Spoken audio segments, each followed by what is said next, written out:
Deschamps et Kylian Mbappé ont perdu leur crédibilité par rapport au groupe équipe de France. On voit tout ça dans cette vidéo. Salut à tous les gars, c'est Asdial. Aujourd'hui, on se retrouve pour une nouvelle vidéo actu sur l'équipe de France, où encore une fois, on essaye un maximum de passer toutes les actus qui sont sorties lors du dernier rassemblement. Et il y a malgré tout beaucoup de choses qui ont été sorties, avec notamment cette info, l'info principale un petit peu de cette vidéo, comme quoi Didier Deschamps et Kylian Mbappé, et notamment Didier Deschamps, a perdu toute sa crédibilité, notamment vis-à-vis de tous les passes droits qu'il a donnés à Kylian Mbappé.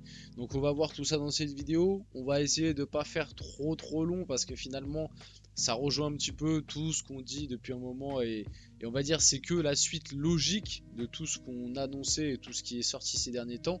Donc on va juste vite fait en dire un mot, et on va se concentrer un petit peu sur les autres actus autour de l'équipe de France. Voilà, avant que la vidéo commence, n'hésitez pas à la liker, à commenter, à partager, à vous abonner, ça fait toujours plaisir et ça aide pour le développement de la chaîne. Et nous, on va pouvoir y aller dès maintenant et parler un petit peu des actus de l'équipe de France avant de pouvoir revenir à notre football de club qui m'a beaucoup manqué lors de cette trêve. Je l'ai pas mal répété, mais c'est vrai que là, cette trêve, elle a été très longue. Donc je l'ai trouvé très longue personnellement par rapport peut-être aux deux dernières.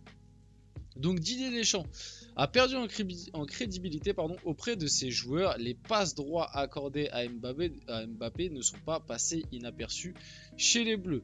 Autre élément qui a remis en cause la crédibilité de Dédé, une réponse sèche du Madrilène un jour à son encontre devant tout le monde. Sa communication fait aussi grincer des dents par le fond et la forme. Tous ses choix, et notamment celui d'accorder 0 minutes à Zaïre Emery à l'Euro. Bon, voilà, comme je vous l'ai dit, on va faire très simple. Tout à fait logique ce qui se passe. Il y a beaucoup de choses qui ont très mal été faites par Didier Deschamps depuis un certain temps dans cette équipe de France. Le tout pour Kiki qui, en plus de ne pas fonctionner, ne plaît pas du coup auprès des autres au sein du groupe, ce qui est logique, hein, puisque ça ne fonctionne pas forcément. En plus de ça, là on apprend qu'il y a même eu peut-être à des moments des reproches faits par Mbappé devant tout le monde à Didier Deschamps, et Didier Deschamps qui n'a pas bronché, n'a pas remis en place l'attaquant. Donc ouais, c'est juste la suite logique en termes de gestion, de com, on le sait depuis un moment, même de jeu, hein, finalement.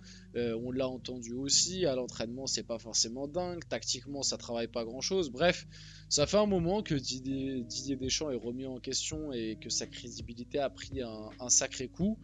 Et là, ouais, du coup, aussi, Kylian Mbappé n'y est pas, on va dire, n'y est pas pour rien dans cette histoire, pour la simple et bonne raison qu'il est l'une des causes principales, et que même lui, on le sait via d'autres infos, que même lui, au sein du groupe, il a plus forcément la même crédibilité qu'avant.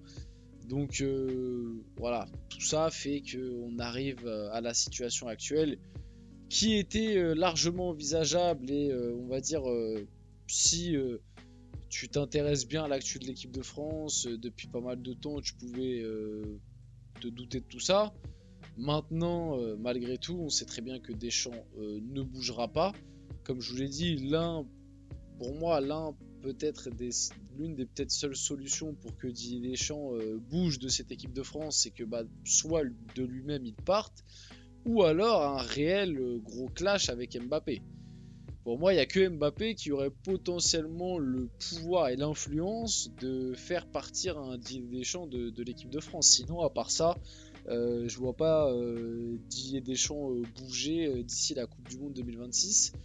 Et de toute façon, comme je vous l'ai toujours dit, oui, c'est bien, il y a Zidane, mais à part Zidane, parce qu'on n'est pas sûr à 100% que derrière Zidane soit, enfin de son côté je pense qu'il veut, mais est-ce qu'on est vraiment sûr que après le départ de Deschamps, la FFF, les gens qui sont à la tête de la FFF veulent l'arrivée de Zidane? Peut-être, hein, parce que ce serait une manière de bien se faire voir vis-à-vis du public, mais est-ce que c'est ce qu'ils veulent vraiment? Je ne sais pas, quand on connaît un peu aussi les personnages. Et puis à part Zidane, il n'y a pas 150 000 prétendants, quoi. Mais voilà, quoi. Donc Mbappé a mal parlé à Deschamps. Voilà, c'est l'info qu'il faut retenir. Mbappé a mal parlé à Deschamps, la communication est pas bonne, les choix sont un peu remis en question, le jeu est pas top, les résultats sont pas top, pardon. La crédibilité est remise en question. Et puis voilà, je pense qu'on a fait le tour sur ça. Lucas Digne sur la possibilité de voir Kanté à la Coupe du Monde 2026. NJ, il peut jouer jusqu'à 45 ans comme ça. Bon, je pense qu'on en prend tout droit le chemin de Kanté à la Coupe du Monde 2026. Moi, j'avoue que j'aurais été un peu plus fan du one-shot Euro 2024. Maintenant, au milieu de terrain, il n'y a pas non plus de... Enfin, malgré que N'Golo Kanté soit du côté de l'Arabie Saoudite et qu'il soit vieillissant, on voit que Didier Deschamps compte encore beaucoup sur lui. On voit que le joueur, malgré tout, reste intéressant pour cette équipe de France. Même si c'est peut-être pas le Kanté de 2018, ça reste quand même un joueur qui a encore le niveau sélection, je trouve. Peut-être plus au top niveau, mais a encore le niveau sélection. Et puis au milieu de terrain, t'as pas non plus full, quoi. C'est-à-dire que bon, et finalement, on préfère avoir Kanté ou avoir Verretou. Tu vois, c'est un petit peu ça le débat dans l'idée. Donc bah moi je préfère quand même avoir Kanté personnellement, donc ou avoir un Tolisso, vous avez compris quoi. C'est-à-dire que y a pas, moi je trouve qu'il n'y a pas non plus une grosse concurrence des milieux de terrain. Là il n'y a pas un milieu de terrain qui émerge de ouf. Donc pour moi garder Kanté jusqu'en 2026, je trouve pas ça choquant. Voilà. Par contre, pardon, après 2026, je pense que là il sera bel et bien temps de passer à autre chose. Et aussi je suis pour qu'il soit là, mais j'ai pas forcément dit en tant que titulaire indiscutable. Si par exemple on a le droit à un milieu, je sais pas moi, Tchouaméni, Kamavinga, Rabiot, c'est ok. Et puis t'as Kanté dans la rotation pour rentrer, gratter des ballons et apporter un petit peu par son volume de jeu. C'est tout à fait possible, hein. Kanté, s'il est là, je le demande pas en tant que titulaire indiscutable personnellement.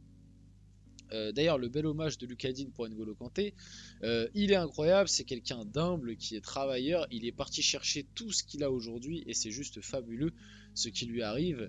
Bon, j'apprends rien à personne en disant ça, mais encore une fois, là, lors du rassemblement qui vient de passer, tu sais, quand je regarde les petites vidéos faites par l'équipe de France, l'arrivée, etc., les gars, je pense vraiment qu'on ne mérite pas N'Golo Kanté, dans le sens où ce mec est beaucoup trop gentil et bienveillant pour ce monde. Non mais sérieusement, le gars est juste trop gentil. Est-ce que vous avez déjà vu N'Golo Kanté être énervé, pas souriant, pas aimable, pas...